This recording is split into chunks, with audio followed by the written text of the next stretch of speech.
Luego de ahí, él proporcionó un historial de viajes a regiones endémicas de malaria, incluyendo una residencia en Liberia en mayo del 2012 hasta el 2013. Luego ahí estuvo con profilaxis, dice, antipalúdica semanal con mefloquina. Luego fue enviado a Sri Lanka, dice, por 2 meses. Y a partir de ahí estuvo viviendo en su casa en Sri Lanka, Guaduramba, Galé. De ahí se fue a la India por 8 días en el 2014 y ahí no usó profilaxis. De ahí en noviembre del 2014 a marzo del 2015 estuvo en Sri Lanka, ¿no? Y en Sirapagama. Después volvió a su casa en Galé en abril de 2015, donde desarrolló la enfermedad, ¿no? En un centro de meditación rodeado de jungla, en donde dice él no haber ningún residente extranjero de quien podría haberle transmitido la infección. De ahí él llega al hospital el 12 de mayo, tuvo 3 días antes con fiebre, luego se hospitaliza, le diagnostican, le dan un tratamiento para dengue, luego continúa con fiebre por 8 días y lo derivan al departamento de parasitología, donde ahí ya le hacen un diagnóstico, ¿no? De Plasmodium ovale. Siguiente.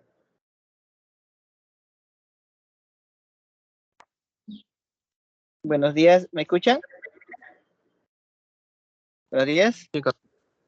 Ok, gracias. Sí. A lo referente, a mí me tocó la parte discusión y conclusiones. Me llevó bastante a recordar nuestros casos de diario, porque este paciente fue con fiebre 8 días y lo hicieron una prueba y primero y le detectaron que tenía dengue y fue tratado para eso, ¿ya? Y finalmente le hicieron un tratamiento y no hubo mejoría, seguía con fiebre y después luego, como dijo mi colega, lo llevaron al hospital universitario y recién hacen el frotis sanguíneo y recién no detectan microscopía lo de plasmodio, ¿no? Entonces, este caso es de particular interés, bonito, y bueno, ¿no? En los países donde se acercan, pues, y mantienen el estado de eliminación de la malaria, porque Sri Lanka es un país donde elimina la malaria, ¿no? Y para ellos era un tema bastante llamativo tener este tipo de casos. Ahora ellos también tienen bastante cuidado con el aumento de los viajes internacionales, ¿no? Porque dicen que aumenta el riesgo de transmisión de parásitos entre países donde la malaria es endémica o no endémica. En países con baja transmisión o que mantienen su estado libre de malaria, como Sri Lanka, ¿no? Los casos importados son motivo de preocupación. Y este caso parece que fuera importado, ¿no? Hay infecciones importadas, pueden introducir especies poco comunes o que antes no eran endémicas en estas áreas, ¿no? Por eso ellos se preocupan por detectarlo y diagnosticarlo. Y la detección y el diagnóstico pueden ser difíciles debido a la disminución de la precisión del microscopista o la persona que hace microscopía debido a la falta de práctica, ¿no? Entonces, por ejemplo, ahí hablamos de Plasmodium falciparum, de Plasmodium vivax, son las especies más comunes reportadas en este país. Por lo tanto, incluso los microscopistas capacitados pueden tener el desafío de identificar con precisión otras especies de Plasmodium, ¿no? Estudios moleculares recientes indican que la malaria por Plasmodium ovale es causado por dos especies estrechamente relacionadas, a saber, por Plasmodium ovale curtice, ¿no? Y por Plasmodium ovale wallicheri. El ciclo de desarrollo de Plasmodium ovale es muy similar al Plasmodium vivax, incluyendo los cambios que se producen en los eritrocitos infectados, dando lugar a la fiebre terciaria, además de generar recaídas con parásitos latentes, ¿no?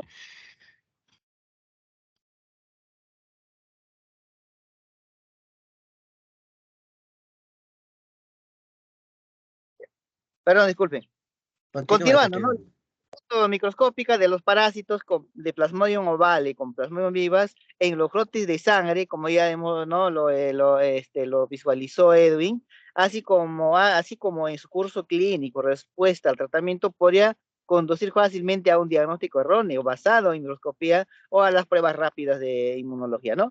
Y la presencia de múltiples parásitos dentro de los glóbulos rojos, como se ve en los brotes de sangre, condujo a una mayor investigación basada en técnicas moleculares, como lo explicó mi colega Sonia, que ayudaron pues a diferenciar entre Plasmodium ovale y Plasmodium vivas y definir aún más la infección por Plasmodium como Plasmodium ovale curtis, ¿no?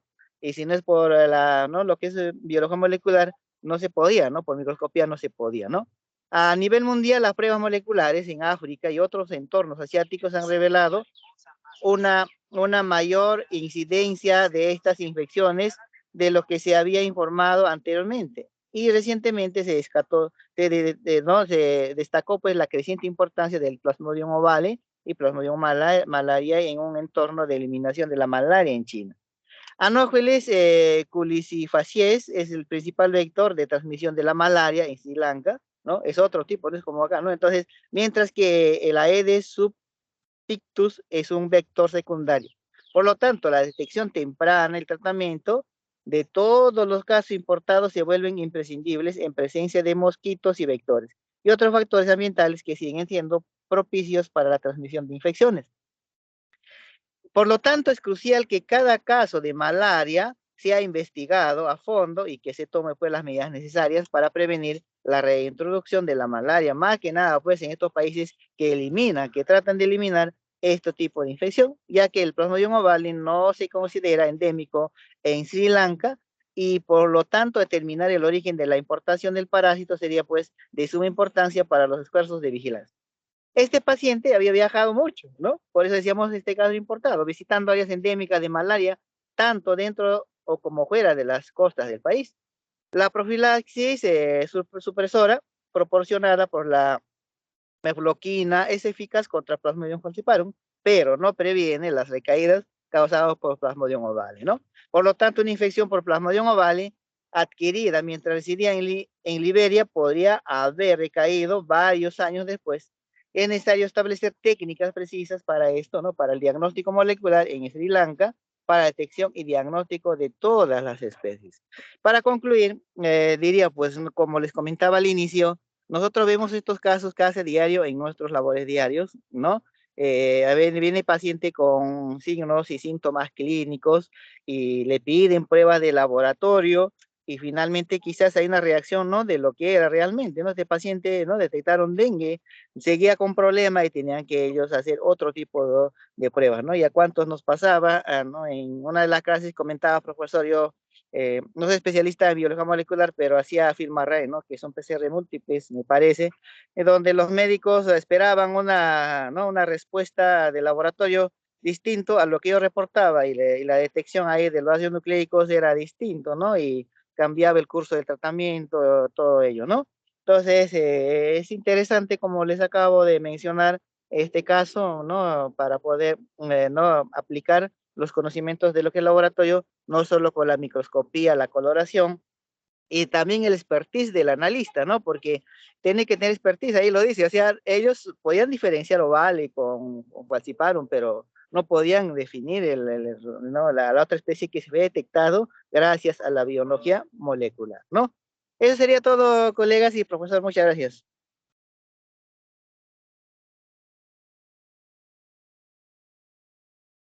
Ok, muy bien, grupo. Muy bien. Es un caso interesante, ¿no? Ahora, bueno, les comento que ya está dando inicio al plan Malaria Cero aquí en Perú. Se están desplegando varios estudios que están, en este caso, alineados a los objetivos de este plan de Malaria Cero. Y uno de ellos implica, pues, los tratamientos de cura radical de malaria por Vivax, porque en Perú, pues, tenemos principalmente Vivax.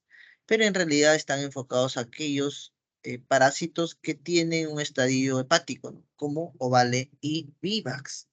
Ahora, es importante la cura radical, es decir, eliminar no solamente los parásitos en fase sanguínea, sino también en el hígado, este artículo lo demuestra, ¿no? La importación de casos de áreas, digamos, en áreas no endémicas, donde ya no hay transmisión, donde los microscopistas ya no tienen en este caso casos de, por ejemplo, de otras especies, ya no hay muchos casos, y el vector ya no, en este caso, digamos, los vectores que se encuentran circulando solamente son especies que pueden transmitir algunos de estas especies. Es tan importante que miren, en Sri Lanka han hecho un estudio hasta poder determinar, a través de un secuenciamiento del genoma, la especie, ¿no? Que es Plasmodium ovale, ¿no? Entonces, la importancia radica en que esta cura radical que implica tratamiento con, en este caso, drogas anti-hipnozoito, nos puede ayudar a poder eliminar las posibles recaídas que ocasionan esto, ¿no? Que es, en este caso, la reintroducción de casos. Entonces, la pregunta sería, ¿dónde se, eh, bueno, contagió de este ovale, ¿no? ¿Y por qué se pudo dar esta recaída después de tantos años? Y Edwin, tenías la mano levantada. Adelante.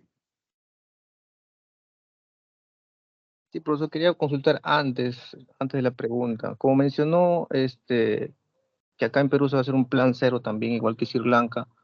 ¿Cómo se puede hacer cuando en caso de Plasmodium vivax, en caso de los hipnozoitos, cuando bueno, las personas que viven allá en la selva viajan a Lima y quizás acá, como hay tantos mosquitos, puedan transmitirlo? No sé cómo es un tratamiento preventivo allá, así como aquí en Sri Lanka, le Sí, dan eh, profilaxis o... sí. En realidad, el tratamiento para Vivax incluye, MINSA, el Ministerio de Salud, el tratamiento para Vivax incluye cloroquina para los estadios sanguíneos y primaquina, que es una 8-aminoquinolina que es dirigida para los estadios hepáticos, es decir, hipnozoitos. Entonces, el tratamiento por el Ministerio de Salud incluye una cura radical, ¿no? Tanto parásitos sanguíneos como de fase hepática. Pero, la adherencia es muy complicada, ¿no? El tratamiento antes del 2012, 2007, me parece, era de 15 días con primaquina. Luego se redujo a 7 días. El tratamiento actual utilizado por Ministerio es de primaquina por 7 días, cloroquina 2 días, primaquina por 7 días, para poder cubrir, ¿no? Posibles hipnozoitos que puedan estar en el hígado en este paciente, ¿no? Una vez que se comprueba, luego de un mes, 3 meses, ¿no? Que ya está libre de parásitos sanguíneos, el paciente se puede decir que está curado, ¿no? Entonces, ¿hay riesgo de que pueda haber recaídas? Esa era la pregunta, ¿no? Aquí, ¿por qué hubo una recaída? Esa es la pregunta que les hago. Pero el MINSA incluye en su tratamiento esto. Ahora, el plan ahora de malaria cero incluye estas intervenciones con primaquina, pero a su vez en paralelo estamos probando otro, otra droga, otra 8-aminoquinolina, que es antihipnozoito, que se denomina tafenoquina, que es una droga cuya vida media en el cuerpo es de mayor tiempo, ¿no? La vida media de primaquina son de horas, por eso hay que tomarlo durante 7 días. En cambio, con tafenoquina no le vamos a dar 7 días, sino solamente 2 días. En 2 días tenemos cantidad suficiente de la droga para que permanezca en el cuerpo de esta persona 15 días, 20 días aproximadamente, ¿no? O sea, su biodisponibilidad es, en este caso, mejor, su concentración en sangre de esta persona que recibe el tratamiento es mayor, ¿no? Entonces, con ese tratamiento reducimos el tiempo y mejoramos la adherencia, ¿no? Por ende, en un esquema de cura radical con un fármaco que es de corto tiempo de administración, pues podríamos mejorar, en este caso, este tipo de intervención. Ahora sí, pues pueden llegar pacientes que no hayan completado su tratamiento con primaquina, se sienten bien a los 2 días. ¿Y por qué no toman primaquina? Porque se les da hemólisis, ¿no? Tienen sangrados, se sienten un poco mal, les baja la hemoglobina, se sienten bien, ya la microscopía sale negativa, 2, 3 días después, se sienten bien y dejan el tratamiento, lo cual no es lo ideal, ¿no? Porque tienen que terminar los 7 días para poder asegurarnos que cualquier hipnozoito que se encuentra en el hígado, pues siga latente, siga vivo, ¿no? Entonces, viajan a Lima, zonas no endémicas, y obviamente anófeles en Lima es muy complicado. Podría haber otro tipo de mosquitos para dengue, por ejemplo. Aedes sí, pero anófeles no. Pues puede ser, en el caso hay una introducción de vectores, sí. Pero pueden ir a otras zonas costeras donde pueda haber el mosquito, y ahí pues pueden ser en este caso, un reservorio, ¿no? Un reservorio. Ahora, ¿por qué se reactiva el parásito? ¿Por qué se reactivaría el parásito si está latente? Ahí, a ver, Ingrid. Profe, podría ser porque quizás el paciente baja su defensa y que reactiva.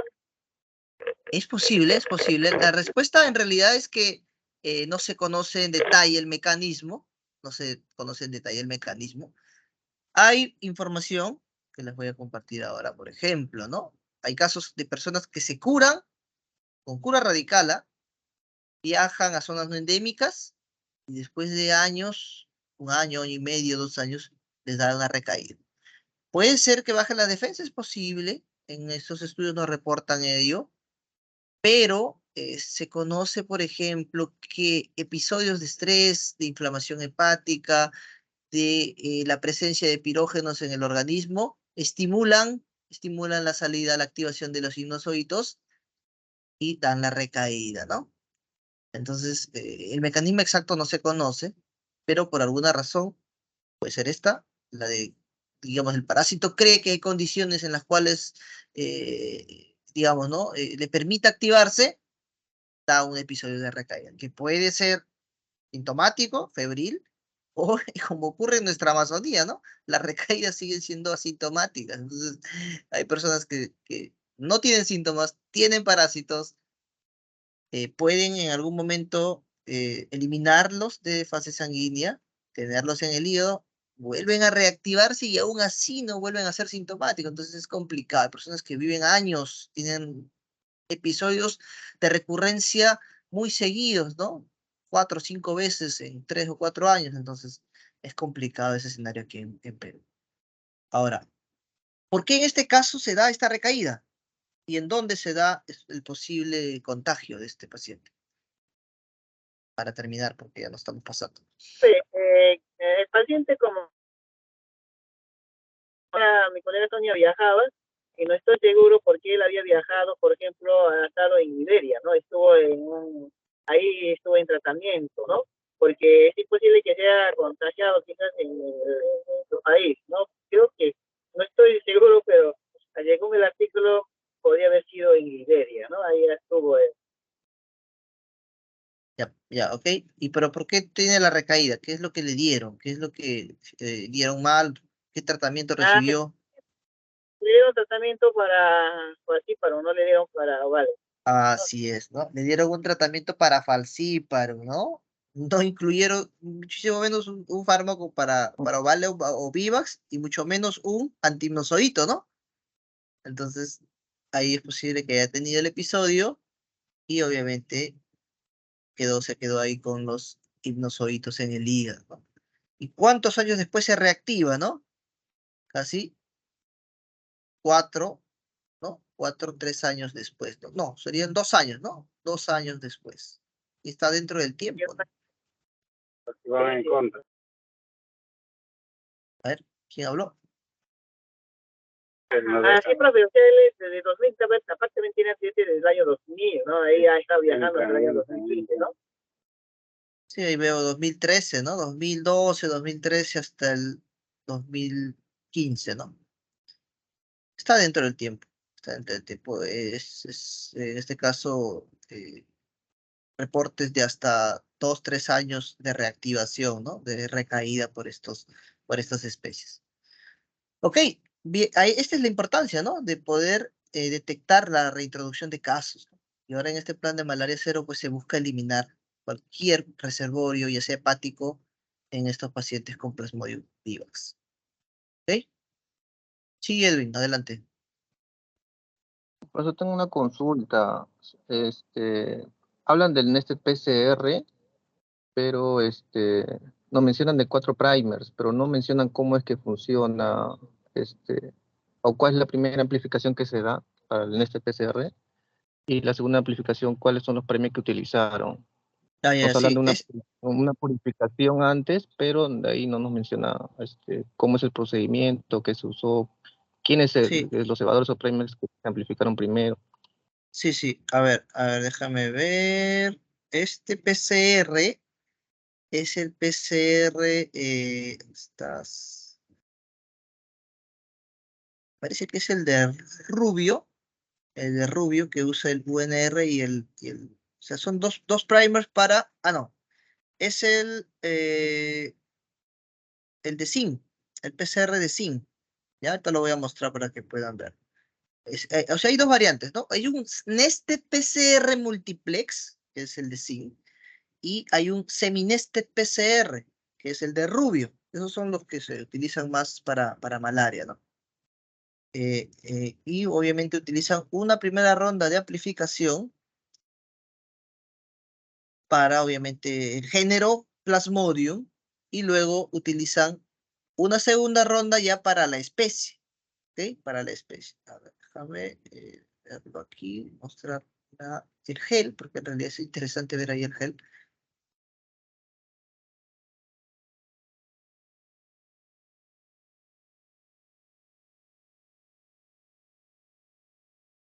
¿Ok? Ahí está.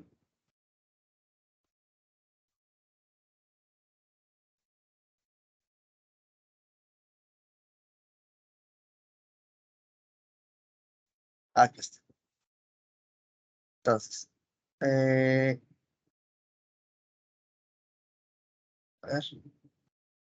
este de aquí este está mejor.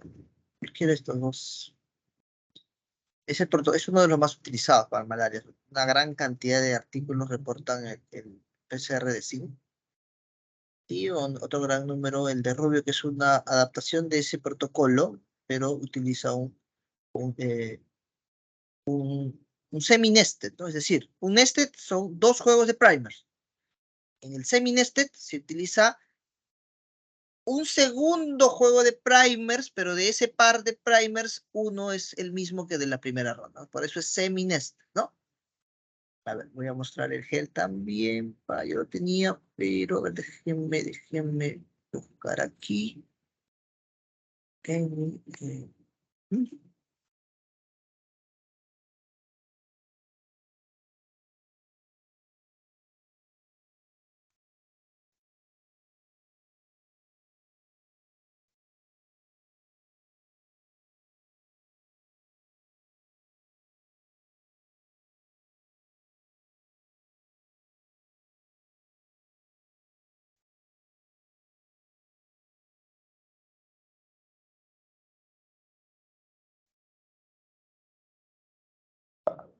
Creo que es este de acá.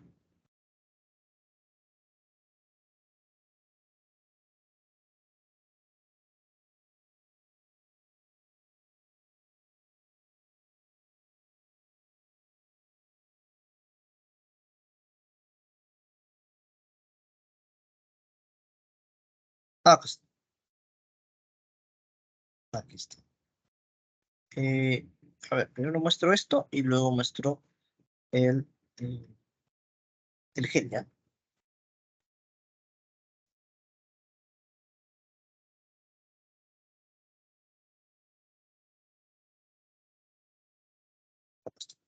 ¿Listo? A ver, vamos a compartir la imagen.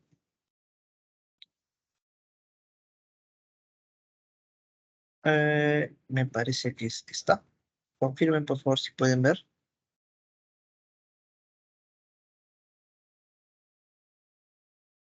¿Se ve? A ver, Está cargando, profesor. se movió. Este es acá. Ahora sí se ve, ¿no? ¿Se ve? Sí, profesor. Sí, profe, se ve. Ok. El izquierdo, el clásico Nested PCR de zinc. El año me parece que es 93. Sí, 93.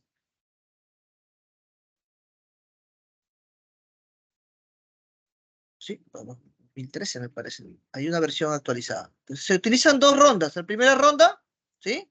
Miren, primer, UNR, ¿no? Que es para el género, ¿no? Primer amplicón. Luego, ese primer amplicón sirve como target para la segunda ronda, donde dentro de la secuencia amplificada se van a, obviamente, colocar primers internos, ¿no? ¿Sí? Primers internos. ¿Ok? Esa es la segunda ronda. Ese es un nested, ¿no? Ahora, como es un multiplex, es un nested multiplex, puede ser, en este caso, en la misma ronda de amplificación, colocar aquí diferentes juegos de primer o hacer 4, digamos, una primera ronda genérica y 4 rondas individuales. ¿Me dejo entender? Es decir, hacer 5 PCRs en este tradicional. ¿Ok? Otra opción es combinar los primers, ¿ok? En un semi-nested. Tenemos una primera ronda. De la primera ronda nos quedamos con uno de los primers, repetimos el mismo y variamos los primer rivers de, por ejemplo, de cada una de las especies. A ver, entonces, por ejemplo, ¿qué obtendríamos en el gel? A ver, déjenme aquí. ¿Qué obtendríamos en el gel? Obtendríamos esto, ¿no? A ver. Y esto de acá. ¿Se ve? ¿Se ve? ¿Se ve? Sí, Ok, profesor. ¿no? Ok, entonces, por ejemplo, ¿no? Este es un nested PCR, multiplex, ¿ok? Donde tenemos, por ejemplo, la presencia luego de la segunda ronda, ¿sí? De amplificación, ¿ok? Vamos a tener, en la segunda ronda conservamos uno de los primers genéricos y el reverse lo podemos diseñar para que sea específico para cada especie de Plasmodium, ¿no? Malariae, Falciparum, Vivax y Ovalde, ¿no? En este caso, en este gel no hay Ovalde, ¿no? Malariae, sí, porque puede haber casos de malaria de Perú. Y entonces cada amplicón de la segunda ronda de amplificación va a tener un tamaño diferente, a pesar de que los 4 tienen el mismo amplicón de la primera ronda, o sea, el target genérico, ¿ok? El género plasmódico. Y para la segunda ronda, al cambiar solo uno de los primers, conservamos uno de los del primer juego de primers, cambiamos el otro primer en el segundo juego, y ese primer delimita diferentes tamaños del amplicón de la segunda ronda de amplificación en este nested PCR multiplex. ¿Ok? Esa es la técnica en realidad, ¿no? La técnica de sí. Hay otra técnica, es la de Rubio, que por ejemplo aquí, ¿no? Es la que menciono. Y se tienen, en este caso, diferentes copias, ¿no? Por que se varía el primer readers, ¿no? A ver, si tengo uno más acá para mostrarles con respecto a esta técnica de Rubio.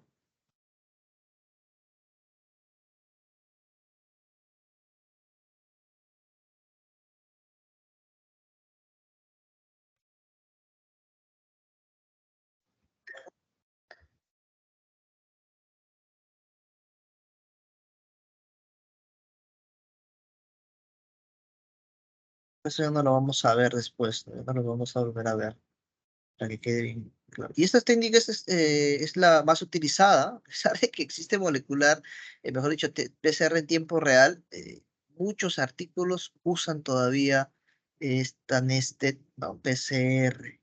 Sí, es sensible, ¿no? O sea, un nested obviamente va a aumentar la sensibilidad, y en malaria, pues lo que queremos es aumentar la sensibilidad. Si tenemos un real time, tenemos mayor sensibilidad, ok, pero ¿qué perdemos con el real time? La posibilidad de detectar las especies, ¿no? Porque tendríamos que hacer 4 real times, ¿no? Entonces, ese es el problema con malaria, ¿no? En algunos estudios, pues, se prefieren hacer 2 rondas de replicación, aumentan sensibilidad y a la vez tienen la posibilidad de detectar infecciones mixtas o las 4 especies de Plasmodium. Entonces, esa es una de las razones por qué se utiliza todavía esta técnica, ¿no? ¿Cierto?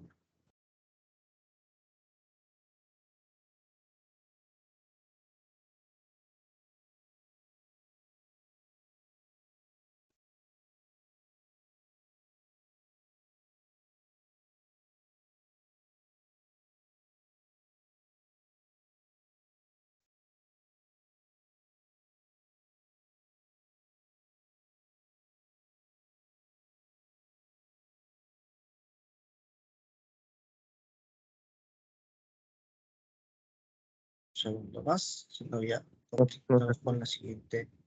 Sí, sí. Pregunta. no, profesor, muchas gracias. Ok.